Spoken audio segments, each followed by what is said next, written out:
मैं बनानी शुरू की उदों मेरे ख्याल है 5-7 फेरे हो गए हैं।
रोकी ही पर बंदे सबर वाले तो कारीगर ने जी चलाती है उन्हें फिर वापस दोबारा देना बाहर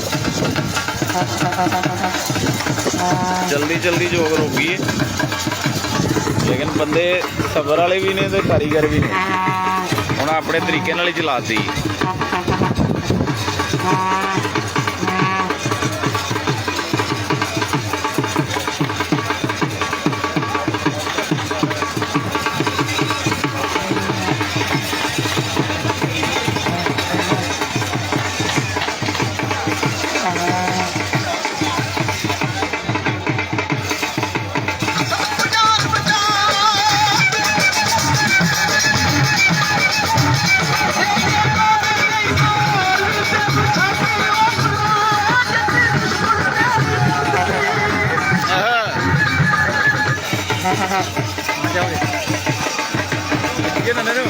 Ada tuh di depan ya dia. नहीं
आगे